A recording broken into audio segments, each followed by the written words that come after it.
tumbling through 1,000 centuries.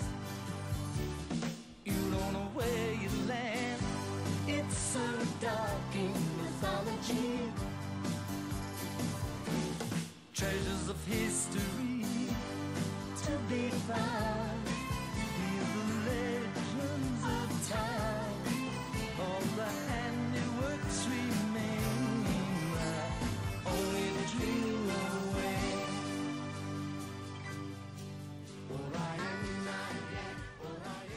Hello everyone, and welcome to another TheOshawott17 review, and might I just say, Merry Christmas to all of you.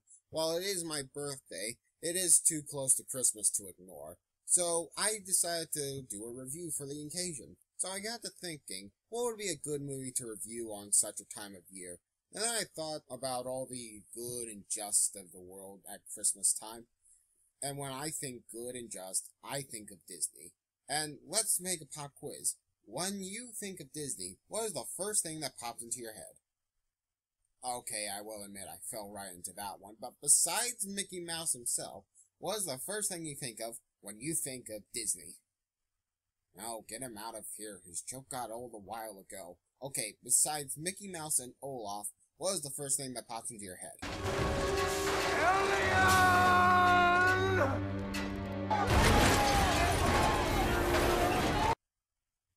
What the fuck? Okay, besides Mickey Mouse, Olaf, and Cuban boy eating Wolfenstein, it's Winnie the Pooh. Okay, I should rephrase that. When you think of innocence, you're most likely going to think of Winnie the Pooh. I mean, let's all face it, this is one of the most innocent things to ever come out of anything. I mean, I haven't met one person who does not like Winnie the Pooh. I'm sure they're out there, I just never met them. And why the hell not? Winnie the Pooh as a character is much more interesting than Mickey. I know people are going to retaliate against that, but there's just more of a character to Winnie the Pooh than there is to Mickey, at least that I found. It can be easy to forget with all the merchandise and whatnot that Winnie the Pooh originally came from a storybook rather than a feature film.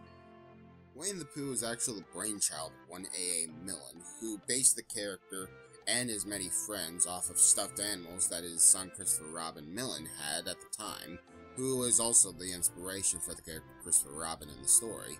Yes, and if any of you are curious, that is where I got my name. Moving on.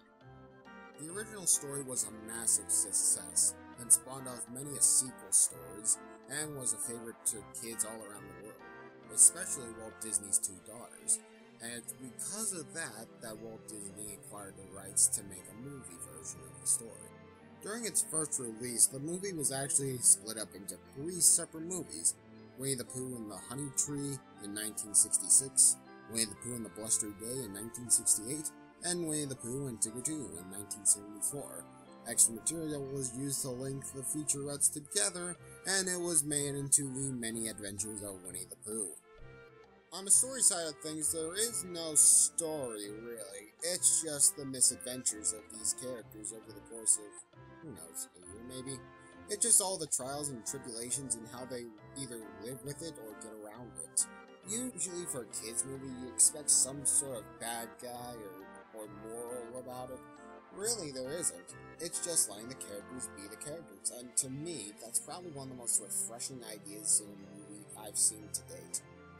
Not only did they capture the style they were going for with the original stories, but they also captured the art style of it as well.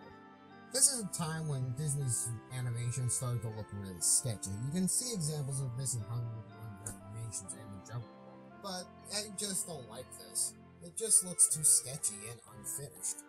However, in Winnie the Pooh's case, I feel it fits the style perfectly. I feel like a good representation of Ernest H. Shepard's original illustrations for the story.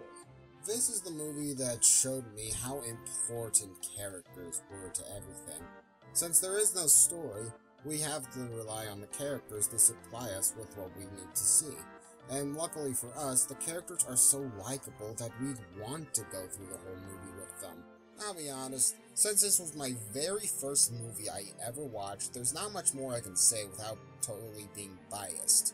I mean, what else can I say? The music, superb. The voice acting, spot on. I could also talk about my favorite scenes, like the wind blowing scene that tears down Owls' house, that trippy as Kefalumps and Woozles scene that really traumatized my little brain, or that somber as hell ending that really ties the whole movie into a beautiful knot. Final verdict? This is a great film to introduce any kid to the world of Disney. And looking back at it, it actually gets better with age once you really understand it and learn to appreciate the animation techniques and the music even more so.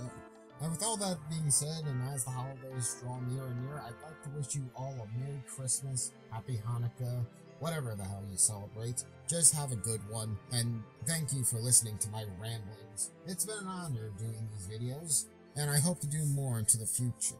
And I hope you can stick around to see that bright future for the TheOshawott17.